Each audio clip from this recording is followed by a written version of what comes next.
ऐसे के प्रकाश तथागत गौतम बुद्ध के चरणों को नमन करता हूँ और हमारे समाज में जन्मे अनेकों महापुरुषों के चरणों को नमन करते हुए मैं अपनी बात रखूँगा।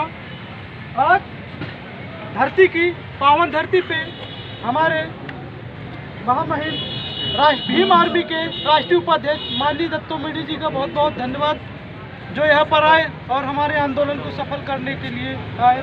उसके बाद हमारे मध्य प्रदेश के गब्बर शेर माननीय आज़ाद समाज पार्टी के प्रदेश अध्यक्ष सुनील अस्ते जी का भी बहुत बहुत धन्यवाद, जो हमारी सत्य धरती पे कदम रखे और इस मूवमेंट को, आंदोलन को मजबूत करने का काम किया।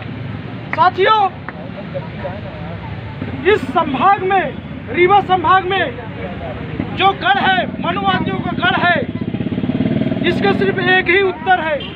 बाबा साहब अम्बेडकर जी ने एक शब्द लिखा है, एक लाइन लिखी थी, शिक्षित बनो, संगठित रहो और संघर्ष करो। साथियों, शिक्षित का मतलब ये नहीं है कि आप BA, BSc, MSc, PhD कर लिए, इससे कोई काम नहीं चलने वाला।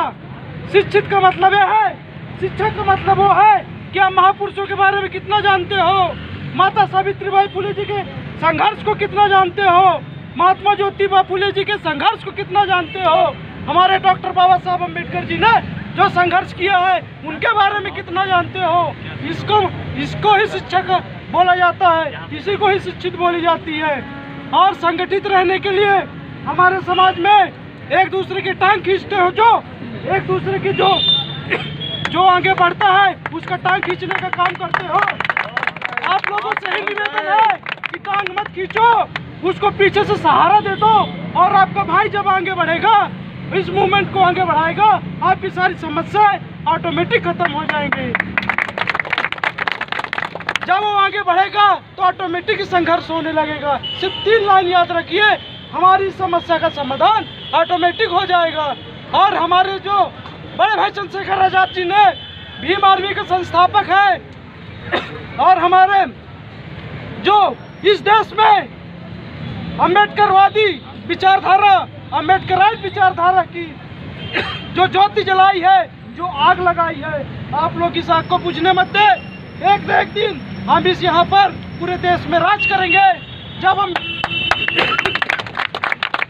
मनुवादी लोग, सिर्फ 15% लोग इस देश पे शासन कर सकते हैं, तो हम अम्बेडकरवादी लोग भी इस देश पे राज करेंगे।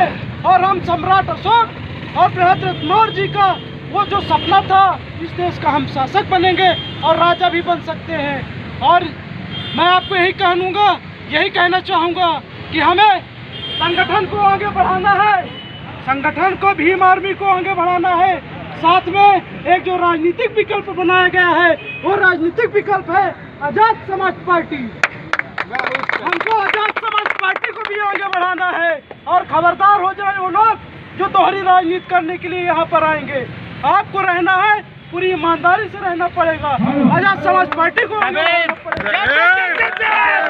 राजनीति करेंगे, उनसे निवेदन है कि वो अभी भी समय है, वो दूर हो जाए। एक जगह रहिए, ईमानदारी से काम करिए, और इस मूवमेंट को, और बड़े भाई चंद्रशेखर आजाद जी को और बड़े भाई सुनील अस्ते जी के हाथों को मजबूत करें, हमारे दत्तो मेढी जी के हाथों को मजबूत करें।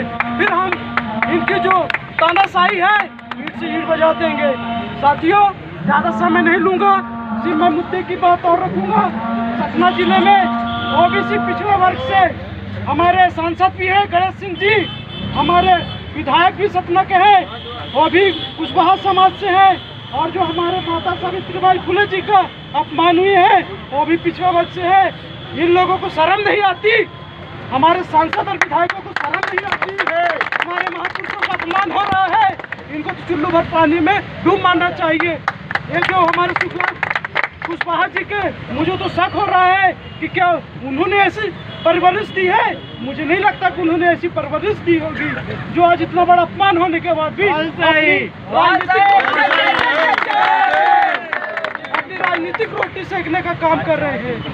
आज हमारे शुक्ला कुशवाहा जी का, उनका पुत्र का जन्मदिन भी है, इसलिए साथियों हमको हमारी लड़ाई खुद लड़नी पड़ेगी और किसी के सहारे हम अपनी लड़ाई नहीं छोड़ सकते। जय भीम, नमो बुद्धाय।